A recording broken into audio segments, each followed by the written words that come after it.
Ya estamos en comunicación entonces con el presidente de la Nación, Alberto Fernández. Buenos días, Alberto, ¿cómo estás?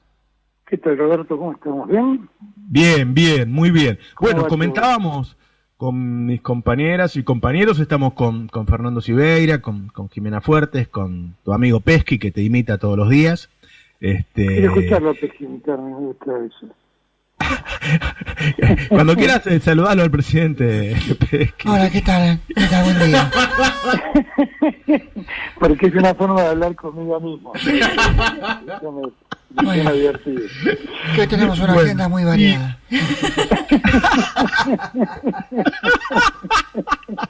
Yo no sé si vos te acordás, pero un día que te llamamos de la radio, él estaba haciendo a Scioli y vos creíste que era Scioli. Sí, me acuerdo perfectamente, que bueno me voy a acordar. Me acuerdo perfectamente. ¿Cómo nos vamos a olvidar? Hola, Alberto, buen día. Te hacía en Brasil, Daniel, te hacía en Brasil, no sé, Sí. estás en todos lados. No, bueno, pero tuvimos un problemita, después te cuento.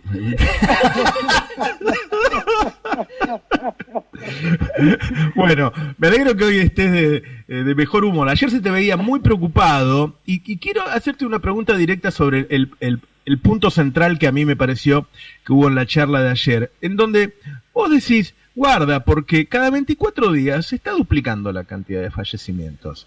Antes había 750, a los 24 días hubo 1500 y ahora 3000. Y yo me quedé pensando, vos nos estás diciendo que si todo sigue así, en 24 días va a haber 6000 y en otros 24 va a haber 12000. ¿Puede ocurrir eso? Mira, nosotros estamos trabajando en un escenario desconocido. Esta es la realidad, de que nadie conoce el escenario de la pandemia.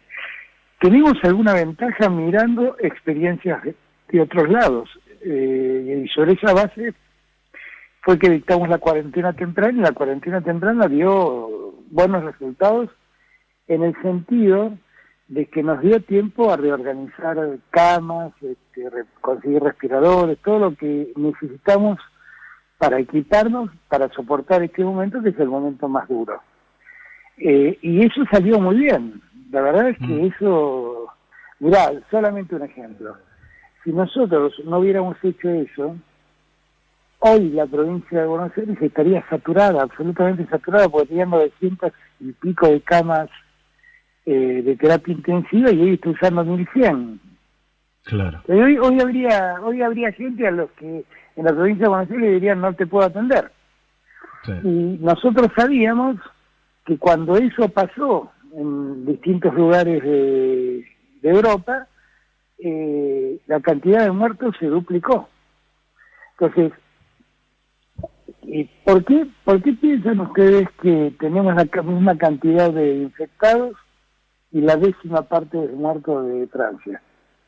Precisamente por eso, porque hubo una cuarentena, porque la cuarentena nos permitió equiparnos, y porque en Argentina hemos logrado que nadie se quede sin la atención médica que reclama. Entonces, ¿qué es lo que veo yo? El coronavirus no es una enfermedad que te mata de la noche a la mañana. Es una enfermedad que generalmente te tiene en terapia intensiva aproximadamente 28 días promedio. Escuchá bien lo que te digo, 28 días promedio. Sí. Utiliza un enfermo de coronavirus en terapia intensiva. Son generalmente las personas de edad avanzada, pero no necesariamente, porque ayer bien dijo Axel, hay un 20% de personas que terminan muriendo por el coronavirus y tienen menos de la edad promedio que es de 72 años. Entonces, el cálculo te dice que cada 24 días nosotros realmente tenemos en cuenta la cantidad de contagios. Y no tenemos en cuenta la cantidad de muertes, porque la muerte es como el desenlace del contagio. Pero tenemos cada 24 días estamos duplicando el número de muertes. Y ese dato es un dato que tenemos que tener presente. Es un cálculo estadístico, matemático, y como dice alguna vez dijo Bartedras, tenerle cierta desconfianza a las estadísticas, sabiendo que si hay 2 hombres, si hay 2 pollos, no es que cada hombre come un pollo, sino que hay un hombre que se come 2 y el otro muere de hambre. Tener cierto cuidado con las estadísticas, pero la progresión que estamos viendo es esta. Y siguiendo también con los científicos duros, Einstein decía, si sigues haciendo las mismas cosas, no esperes encontrar distintos resultados. Digo, si esto me está pasando, en el medio además puse una cuarentena que quiso ser más dura y aún así evidentemente no sirvió, que fueron los 14 días previos que pasamos hace un mes atrás. Y eso no admiraron la marcha. Bueno, pues entonces prestemos atención a que si seguimos haciendo lo mismo, nos va a seguir pasando lo mismo, y si seguimos haciendo lo que estamos haciendo, cada 24 días voy a duplicar el número de casos. Entonces, lo que yo entiendo toda la explicación humana, psicológica, porque consulto y escucho y advierto, porque yo también tengo un hijo de 25 años que está encerrado y no la pasa bien. Y bueno, lo que tengo que decir es que es lo que nos ha tocado en suerte, y que si la única forma de evitar los contagios y la proliferación de contagios es quedarse en sus casas. No hay otra forma. Entonces, por más que me digan que a cielo abierto las posibilidades de contagio son menores, y bueno, eso es lo que dicen los médicos, es cierto. Pero lo que yo sí he visto es que aumenta la circulación y aumentan los contagios. Y los contagios se dan, en parte, en reuniones sociales. Eso hay que evitarlo. Hay que evitarlo. Todos tenemos ganas de ver a otro, pero eso hay que evitarlo, porque el riesgo ahí es muy grande. Y también, hay una parte de contagios que hay mucha gente que dice, no tengo idea cómo me contagié. Ayer hablaba con Coco Siri, que se contagió. Sí. No tengo idea cómo me contagié. Hablaba con Omar Lavieri, que se contagió. No tengo idea cómo me contagié. Por lo tanto, tal vez te contagias por circular. Y en la circulación, un descuido, porque es como yo siempre digo, ¿no? Si vos ves todos los negocios abiertos en la avenida de Santa Fe, eso te relaja. Decís, bueno, esto está ordenado. Si está todo abierto, está todo ordenado. Digo la avenida de Santa Fe y podría decir la calle principal de La Matanza, la calle principal de Quilmes, o la calle comercial del centro comercial de Avellaneda, podría decir cualquier lugar. Si todo ya está abierto, la gente se relaja. Dice, esto está ordenado. No está ordenado, ¿eh? No está para nada ordenado. Y es cierto que en la ciudad los picos, el crecimiento es más paulatino de lo que pasa en la provincia, pero es cierto que tiene la mayor cantidad de casos. Es cierto que en promedio, si uno cuenta todos los infectados que ha tenido y las manzanas que tiene la ciudad de Buenos Aires, en cada manzana hay 5 infectados, es un cálculo también estadístico. Pero esto también es cierto. Por eso hay que ser muy cautos y cuidadosos en el tiempo en estos 15 días que empezamos.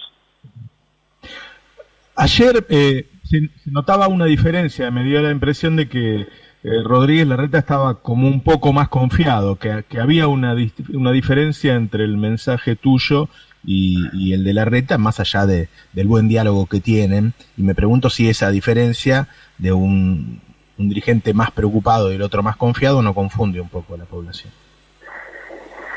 Él tiene una diferencia respecto a lo que está pasando en el Gran Buenos Aires, que es real, que él tiene un ritmo de crecimiento más acotado. O sea, pasó de 800 a 1000 casos, de 1000 casos a 1100, ahora está un poquito más cerca de 1200 promedio. Es cierto que el crecimiento parece ser más amesetado, pero es crecimiento. de crecimiento. Y eso es lo que yo trato de marcar. No es que él tenía 1.200 casos y ahora tiene 800. Supuesto en el cual estaría de acuerdo con él que la curva ha girado y entonces no es que esté en desacuerdo con lo que él dice tampoco, es un dato el de él. Lo que digo es, si es verdad que creces más lentamente, también es verdad que creces. Y si creces, no nos relajemos. Este es mi planteo. Igual él ha mantenido todo lo que habíamos acordado, o sea, no, que esto no se tome como que le estoy cargando tintas a Horacio Rodríguez Larreta, ni mucho menos. Es exactamente lo que habíamos dicho hace 15 días y los términos siguen exactamente iguales. Bien. Te cambio el tema porque ayer hubo una noticia bien importante que es la decisión de por un DNU cambiar la situación que se había creado entre el Estado y Vicentín después del que el juez Fabián Laurentini desechó la propuesta que le había llevado Perotti. Si bien vos emitiste un tuit, me gustaría conocer las razones profundas por las que decidiste eso. A ver, volvamos al punto donde todo esto se inició. Cuando todo esto se inició, Vicentín era un problema. Me lo planteaban cotidianamente como una empresa cuya quiebra iba a deparar efectos muy nocivos para toda la economía de Santa Fe, iba a favorecer el mercado, la concentración del mercado cerealero, iba a generar una cantidad de despidos y iba a dejar colgado a 2.500 pequeños productores. Y todo esto iba a ser un muy serio problema para la provincia, para la economía de Santa Fe y de algunas provincias aledañas de Santa Fe. Yo escuché todo esto y entonces lo que hice fue disponer, cosa que la ley no autoriza, una intervención durante 60 días invocando que necesitaba intervenir la sociedad para ver qué era lo que pasaba, para poder mandar la ley de declaración de utilidad pública y de expropiación consecuente. Y fue lo que hicimos. Y entonces nombramos allí un interventor y un subinterventor para que lleguen.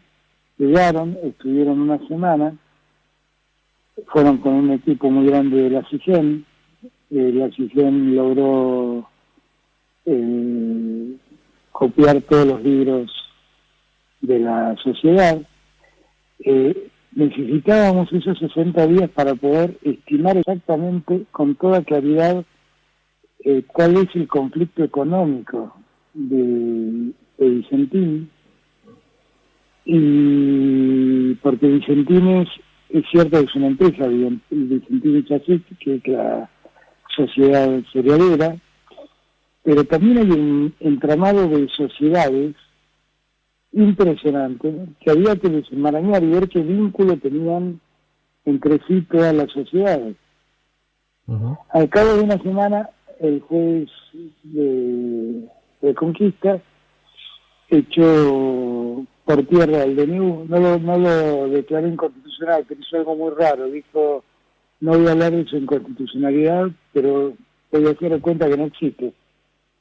Y hizo algo como si no existiera, y eso nos obligó a ir a la justicia contencioso administrativo de la capital, que fue el lugar donde se dictó el acto. La justicia de la ciudad de Buenos Aires dijo, no, yo no será competente, la justicia competente es la de Reconquista, y todo esto demoró prácticamente, bueno, hasta el día de ayer, que la ciudad de Reconquista dijo, bueno, sí, soy competente yo, pero no resolvió nada todavía.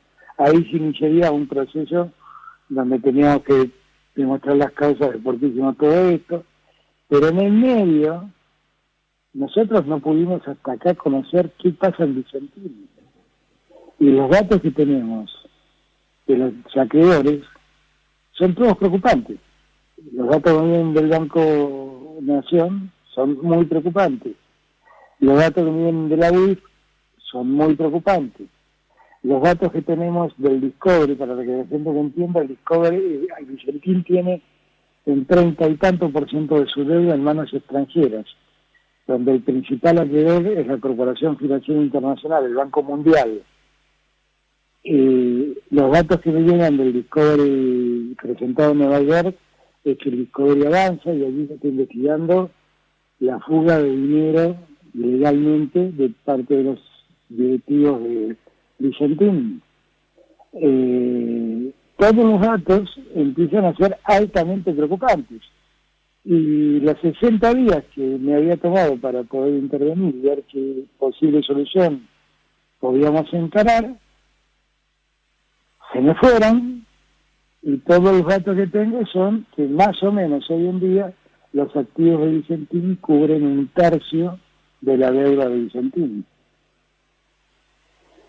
Entonces, en esos términos, a todo esto, con una reacción de la oposición absolutamente adversa a querer rescatar a la empresa, tratándonos a nosotros de expropiadores, tratándonos a nosotros de querer avanzar contra la propiedad privada, olvidándose que también es propiedad privada la de los productores que quedaron colgados, y propiedad privada es la del Banco Nación, que no puede cobrar, y propiedad privada es la del Banco Ciudad, o del Banco el Vice, que tampoco puede cobrar. Todo eso también es propiedad privada, pero de esa propiedad privada no se preocuparon solo de la propiedad privada de Vicentín. Instalaron la idea de que nosotros éramos expropiadores seriales y generó en un conflicto político real. Pero cuando nosotros vimos que los activos de la empresa son aproximadamente 1/3 de la deuda que va a tener que enfrentar la empresa, que el juez comercial nunca aceptó que entremos no por vía de expropiación, sino dentro del concurso, con un acuerdo donde se pusiera en un fideicomiso todo el paquete accionario y nos entregaran a nosotros para encontrar una solución y para dar una solución, nos dieran a nosotros el manejo de la empresa, y esto tuvo su último fracaso hace 3 días.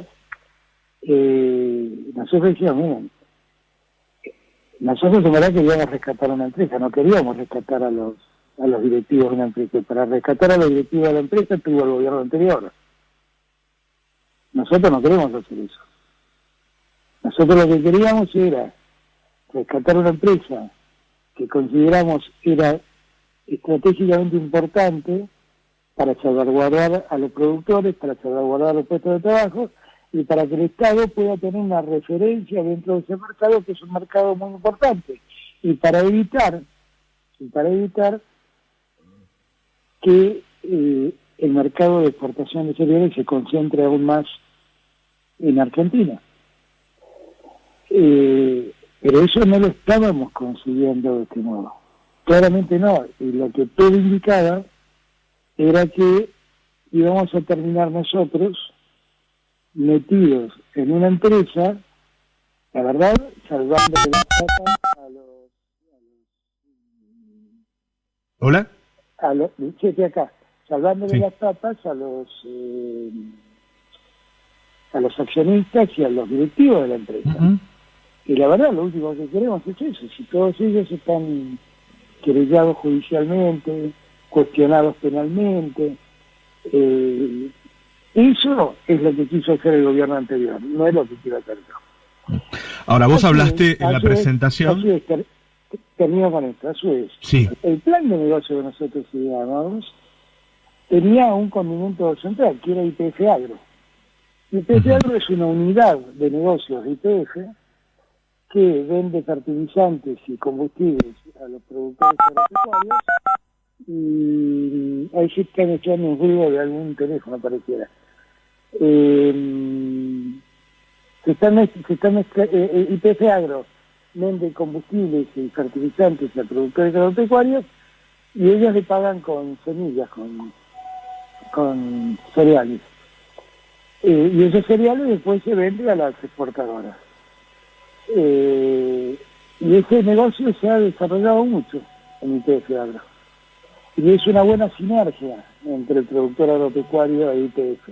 Habíamos pensado que YPF Agro se pusiera a cargo del manejo de Vicentín, con todo el saber que ya tiene lógicas absolutamente de mercado, está interviniendo en ese mercado,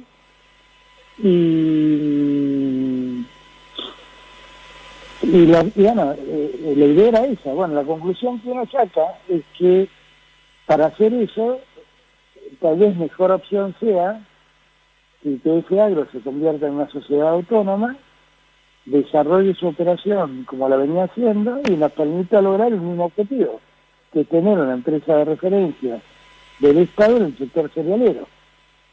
Y para eso no le tengo que salvar, no tengo que hacer una inversión millonaria en dólares para salvar una empresa y a sus accionistas. Esto fue lo que nos llevó a nosotros a actuar como actuamos. A ver si entiendo. Vos lo que decís es que YPF Agro se va a escindir de YPF Central, va a ser una SA propia y va a intervenir en el mercado para cumplir el deseo de darle seguridad alimentaria, asegurarse las divisas. Y digo porque esa idea estaba originalmente. Y cuando apareció lo de Vicentín, por el volumen de Vicentín, dijimos, bueno, con el volumen que tiene Vicentín, si ponemos YPF Agro, entonces podemos darle la potencia que Vicentín necesita. No nos dejaron, nos pusieron todos los obstáculos. Me tuve que bancar cacerolas, alrededor de tipos tocando la bocina, insultos en todos los lados, letras escritas de que somos expropiadores. Y finalmente nunca me dejaron ver lo que había dentro de Vicentín, y lo que pude conocer es muy preocupante. Guarda que si es por las cacerolas no te van a dejar hacer nada, ¿eh? No, sí, ya lo sé. Digo, pero solamente dar testimonio de cómo funciona el país, esto es lo que quiero decir, ¿no? Y que cada pero uno vos pensás que YPF Agro está en condiciones de cumplir ese rol. ¿No? ¿Cómo? ¿Vos pensás que YPF Agro está en condiciones de cumplir ese mismo rol? Bueno, es que era la idea originalmente pensada. Y bueno, tal vez sea la hora de desarrollarlo de ese modo. Lo que sí estoy seguro es que yo cuando recién hablaba de los carcelorazos, estoy planteando el cuadro de situación, ¿no? Sí. Hicieron de el rescate de una empresa una expropiación virulenta. Y en verdad lo único que intentábamos era ver si podíamos salvar esa empresa y ponerla al servicio de la Argentina. Bueno, fue todo imposible.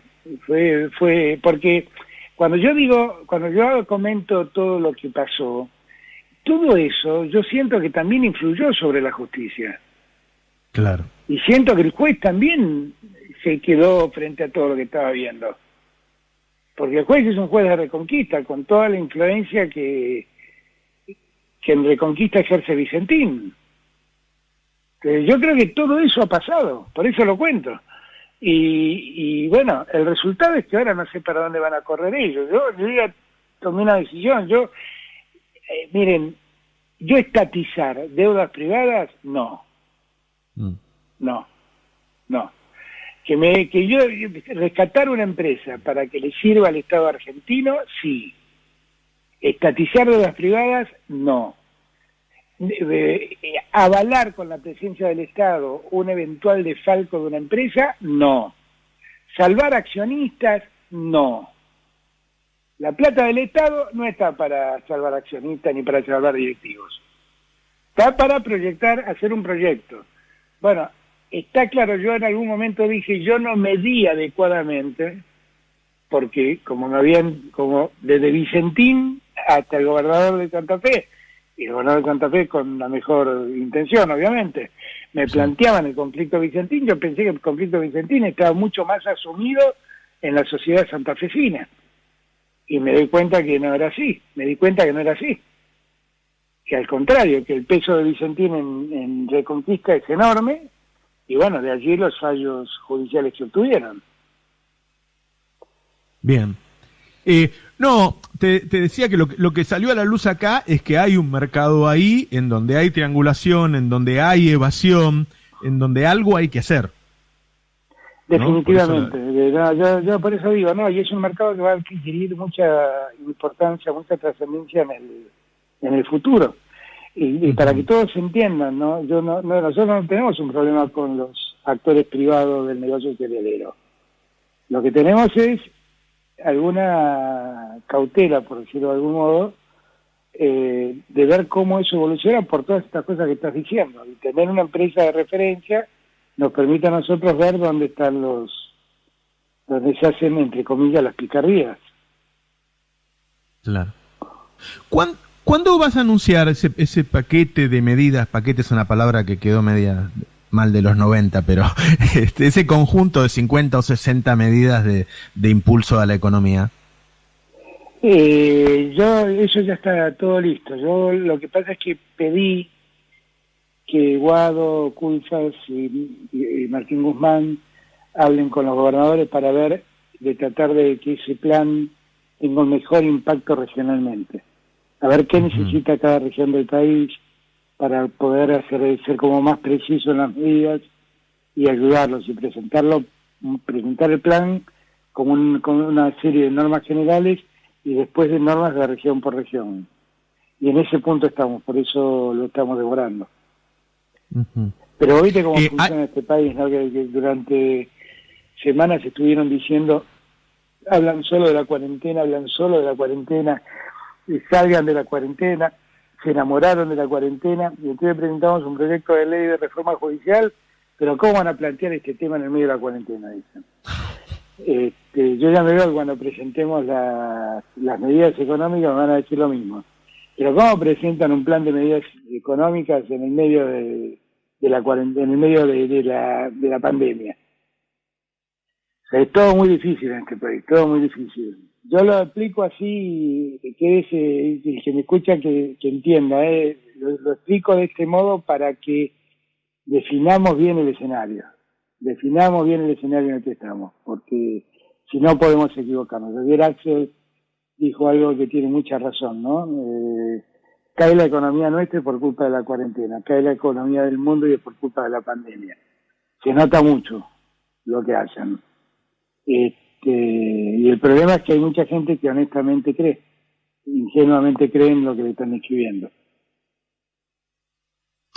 Vos dabas el ejemplo de Francia recién, que con los mismos contagios tiene 10 veces más fallecimiento. Ayer se conoció que en el segundo trimestre Francia cayó también arriba del 13%. Claro, se conoció que es un fenómeno mundial. Es un fenómeno mundial porque se ha retraído enormemente el consumo. Y bueno, y obviamente las muertes también generaron un colapso en la actividad industrial. La velocidad de contagio de esta enfermedad es asombrosa. Y fue lo que le pasó a Europa. Cuando entró, porque Europa hizo cuarentenas, pero cuando ya todo estaba desatado. Entonces no pudo parar las cosas. Y no tuvo tiempo para ordenar su sistema sanitario, para dar respuesta. Les pasó a muchos, le pasó a Francia, le pasó a España, le pasó a Italia, le pasó un poco a Merkel, pero Merkel lo que tuvo es, Merkel como el Estado alemán está muy presente, tuvo capacidad de respuesta.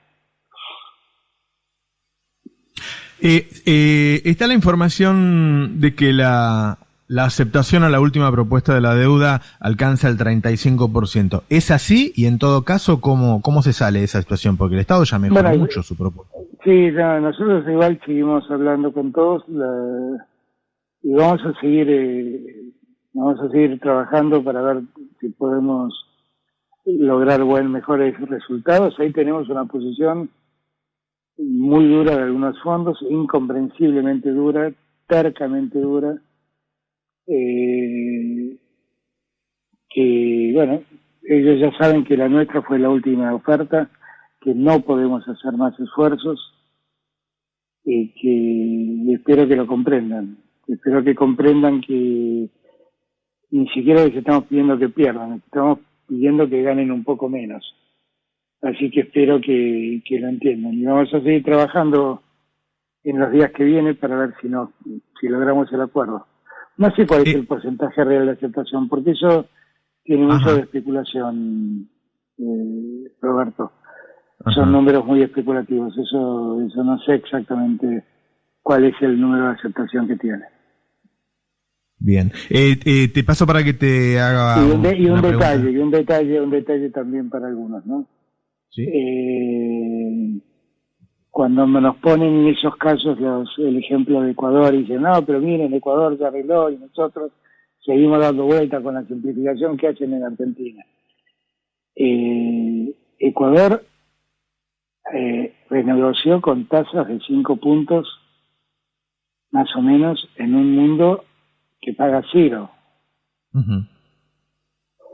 Y aceptó eliminar las cláusulas de acción colectiva, que son cláusulas que rigen internacionalmente y que precisamente se impusieron en el mundo a partir de lo que los fondos buitres hicieron con Argentina. Le digo estas cosas porque, claro, bueno, si yo acepto todo lo que me dicen, entonces también tengo arreglado el tema de la deuda. Claro. ¿No?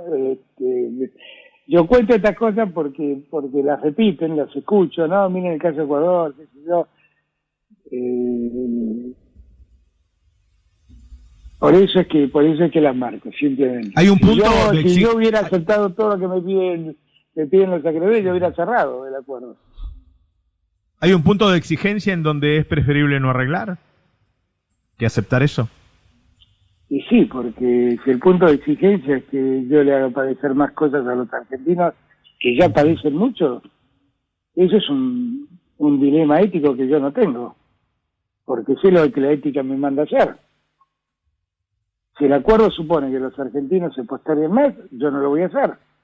Si el acuerdo supone que los jubilados tengan que tener más ajustes, yo no lo pienso hacer. Se han tenido muchísimos. Si el acuerdo exige que deje de auxiliar a los 9 millones de argentinos que aparecieron en el INPE, yo no lo voy a hacer, eso está claro. Eso está claro. El límite es que me exijan lo que suponga más padecimiento para los que más necesitan. Eso no lo voy a hacer. Fernando Sibeira te hace una pregunta, Alberto. ¿Qué tal, Alberto? Buen día. ¿Cómo andas, Fernando? Bien. Te quería preguntar a propósito del proyecto de reforma judicial. La oposición ya dijo, bueno, que no iba a votarle una reforma a este gobierno. De hecho, no participaron del acto al que había sido invitados. Y después también aparece la cuestión de los cuántos miembros tiene que tener la Corte, ¿no? Que parece una cosa aparte. No sé cómo ves vos esta posición. Esa es una discusión falsa, porque no es un tema de la comisión. La comisión lo que me tiene que recomendar es qué hacer con la Corte. En la Corte hay muchos problemas de funcionamiento. Acá lo que hay que explicar, por ejemplo, es que si una estadística dice que la Corte ha dictado 100 sentencias, la estadística también dice que hay alrededor de 80 que consiste en poner una plancha, una fórmula de estilo que dice que por no reunir las características que manda la ley de sentencia definitiva, rechazas el recurso extraordinario. Son 3 renglones. Ahora, esa sentencia demora un año, año y medio en salir.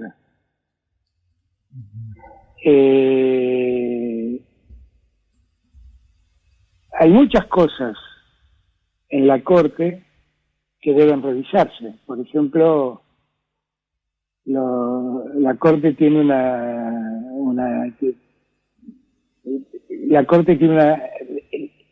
ley que rige el recurso extraordinario es la ley 48.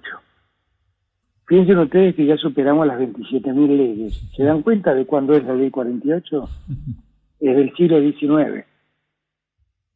Desde entonces a la fecha, la Corte fue ampliando su marco de acción. Y entonces dijo, no, nosotros actuamos, como dice la ley 48, cuando hay sentencia definitiva. Pero si hay riesgos institucionales, también actuamos. Y si hay arbitrariedad, también actuamos. Y después vino el poder político y dijo, bueno, también pueden actuar por per saltum, cuando el Estado la necesita, ahí también actuamos, que es otro caso de gravedad institucional. Entonces fue ampliando su marco de acción sin sustento legal, solo con sustento jurisprudencial. Ahora, eso se convirtió en una gran arbitrariedad, que dice que la Corte ve que si se ha violado mi principio de defensa en el proceso, en la causa A dice que sí, en la causa B dice no hay sentencia definitiva y por lo tanto no actuó. Y eso es un mecanismo muy arbitrario, es absolutamente arbitrario por discrecional, ¿no? Esas son cosas que ocurren en la Corte, no en esta Corte, en la Corte de los últimos años, que hay que ver y encontrarle una solución. El número de miembros no es la cuestión. No es la cuestión. Yo en campaña dije que la Corte no necesita más de 5 miembros. Esa no es la cuestión. Esa es la cuestión que imponen. Me causa mucha gracia porque, por ejemplo, he leído y he escuchado en los diarios clásicos, para no llamarlos hegemónicos, los diarios clásicos y en sus respectivos canales de televisión, cuando se conocieron los miembros de la comisión, un zafaronista ingresa a la comisión. El zafaronista es Gustavo Ferreira, titular de Cátedra de Derecho Constitucional de la Universidad de Buenos Aires. Casi un discípulo de Germán Vidal Campos, que no era un peronista precisamente. Germán Vidal Campos, por quien no lo conoce, era un hombre liberal. Todas las semanas, todos esos días leyendo el zafaronista, el ingreso del zafaronista, ingresa para ampliar el número de la Corte, y hacen un reportaje en el diario La Nación al zafaronista. Perdón, lo digo con mucho respeto por el doctor Ferreira. Y ¿qué dice el zafaronista? Que la Corte con 5 miembros puede seguir funcionando tranquilamente. Y en la comisión también hay un gran jurista, otro gran constitucionalista, que hasta donde sé es un filo radical, que es Andrés Gil Domínguez, que fue uno de los más tenaces cuestionadores de la ley de medios. Y presentó acciones de inconstitucionalidad de la ley de medios y escribió artículos y fue feroz contra la ley de medios. Y yo no lo vi en ningún lado que un abogado que pensaba como Mañeto está en la comisión. Uh-huh. Y resulta que ese abogado, que es otro gran jurista, otro gran constitucionalista argentino, le hace un reportaje que dice que la Corte tiene que tener 9 miembros. Yo marco esto para advertirle a la gente cómo van construyendo ideas, imágenes que no son ciertas. Nosotros, en verdad, la oposición, y Cambiemos fundamentalmente, debería estar muy agradecido con la reforma que propusimos. Porque con la reforma que propusimos, lo que le garantizamos a Cambiemos es que si ellos deben enfrentar procesos penales, no les va a pasar lo que le pasó al gobierno de Cristina Kirchner. Porque no lo vamos a permitir. Porque no estamos de acuerdo con la doctrina Idursun y no queremos que esa lógica prospere. Y si hay alguien que se puede beneficiar con la reforma judicial, son los miembros del ex gobierno, porque públicamente he deplorado la conducta que tuvieron durante la gestión anterior y me estoy comprometiendo públicamente a no hacer con ellos lo que ellos hicieron con otros. Entonces pongamos las cosas en claro, porque así son las cosas. Perfecto. El resto es mentira. Cuestionar la presencia de Alberto Beraldi. Miren, en el año 2003, cuando llegamos al gobierno y quisimos hacer esta misma reforma, ¿a quién llamamos para hacer la reforma? A Carlos Alanián y Alberto Beraldi. Y nadie los cuestionó. Nadie, absolutamente nadie. Ahora lo cuestionan porque son abogados por favor. Y durante todo este tiempo decían, qué pena que no salió aquella reforma. Por favor. Yo sé que mis modos se chocan siempre con la hipocresía, pero me cuesta ser un hipócrita, me cuesta mucho ser un hipócrita porque no lo soy, simplemente por eso. A propósito de la postura de la oposición, te quería preguntar Macri viajó a París, en medio no se sabe bien por qué, pero cuando llegó allá dijo acá se vive en libertad y responsabilidad. Yo preguntaba a propósito de esas declaraciones. Nada que ver. Nada, cada uno es dueño de sus palabras y también responsable de sus palabras. Entonces, creo que cada argentino sabrá medir quién lo dice y cómo lo dice y dónde lo dice. Yo, sinceramente, no tengo mucho más que agregar. Uh-huh. Alberto, te hace una pregunta mi compañera Jimena Fuertes y te liberamos. Dale. Buen día, Alberto, ¿cómo te va? Hola, Jimena, ¿cómo estás? Bien. Te quería consultar entonces, en función de lo que te preguntó recién Fernando y Roberto con respecto a los distintos temas, reforma, Vicentín, ¿cómo consideras que está ejerciendo su rol la oposición? Si están teniendo una oposición criteriosa o si están haciendo oposicionismo de antemano ya decir que no a todo. Yo creo que hay dos tipos de oposición, ¿no? Como siempre digo.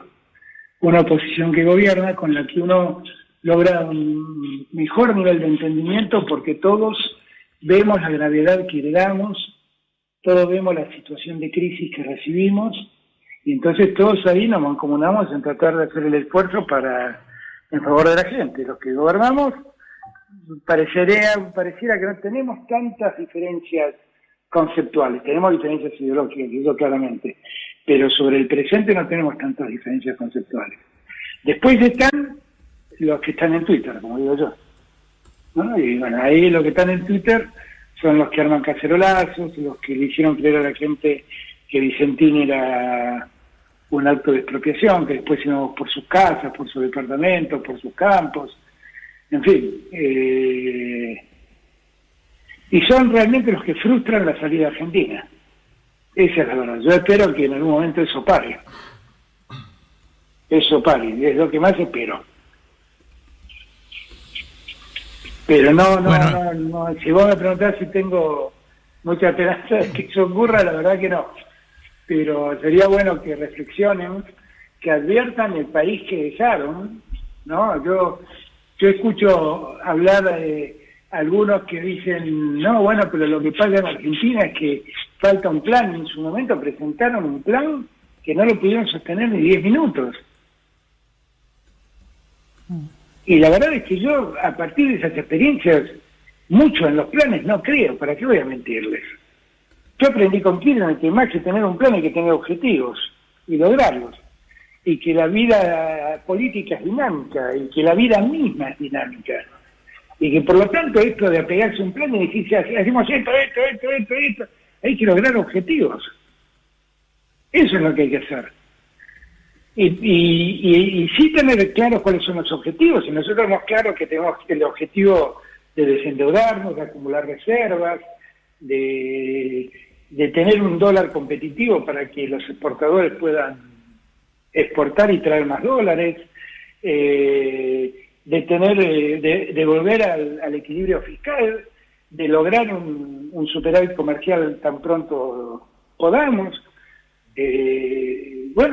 Todo eso lo tenemos como objetivos y todo lo que hacemos es pensando en eso. Pero yo ya los vi, a los que me decían cómo iba a ser la inflación aplicando las metas de inflación del Banco Central. Yo ya los vi, Yo ya los vi. Y terminaron con una inflación de 53 puntos, Yo ya lo vi, lo que me explicaban el plan en el presupuesto, que al día siguiente de aprobado lo alteraban porque todo estaba mal. Y esos son los que ahora me explican cómo hay que hacer las cosas. Yo no sé, yo me parece que eso, la verdad, lo mejor que podrían hacer es preservarse, guardarse un poco y entender que tuvieron un momento, hicieron lo que pudieron, no pudieron mucho, y lo que pudieron mal. Tratemos de que eso se evite y de que y que nada, que todo vuelva y nos dejen a tratar de poner orden allí donde todo lo desordenaron. Alberto, ahora sí la última. Algo que me preocupa mucho, Macri dejó 8 millones de personas comiendo en comedores. Sí. Algo aberrante. Un número que ahora está en 11 por la pandemia. Yo me pregunto si como el objetivo, como el objetivo principal podemos pensar en que en 2023 eso no exista más. Y eso es central, obviamente. Para eso pusimos el IFE también, para aliviar un poco tanto malestar. Por supuesto. No, eso está clarísimo. Nosotros necesitamos que todo eso se deje de ocurrir en Argentina, ¿no? Yo siempre digo, ¿no? La pobreza es la mayor deuda que la democracia tiene con los argentinos. Y por eso toda mi campaña me la pasé hablando de la ética de la solidaridad, de entender que lo primero que tenemos que hacer es tender la mano a los que están más necesitados, de volver a poner en el escenario a aquellos que se cayeron del escenario social argentino. Toda la campaña lo hice. Y yo voy a cumplir con lo que dije en la campaña, que además es lo que estoy haciendo. La reforma judicial no es ¿El ingreso universal va a existir con o se descartó? No se descartó, pero es un camino un poco más largo, que nos exige una economía un poco más estabilizada. Lo que sí todos tienen que saber, porque hay que explicarle a la gente que el ingreso universal es para todos, absolutamente para todos. Eso es para los que más lo necesitan y para los que lo necesitan menos. No se descartó, pero me parece que hay que ser cuidadoso con los tiempos, porque no me parece que en este momento podamos hacerlo. Pero eso no significa que necesitamos estar presentes en todo momento al lado de los que lo están necesitando. Mientras haya pandemia, ¿hay IFE? Sí, por supuesto. Mientras haya un argentino que esté necesitando una emergencia, vamos a estar auxiliándolos. Eso es así. Alberto, te agradecemos mucho que nos hayas atendido hoy temprano. Ahí te saluda Bueno, tu Alberto. Listo, que tengo que salir a jugar a pasear con Dylan. Gracias. Muchas gracias. ¿Podrá hacer una única cosa, Roberto? ¿Podemos cerrar la nota con un tema de Lito Nevia? ¿Qué te parece, Alberto? Es una gran idea, Alberto. Tenés razón, Alberto. Vamos con un tema de Nevia. Gracias, Alberto. Gracias, Alberto. Abrazo a todos. Chao, abrazo, Alberto. Chao, gracias.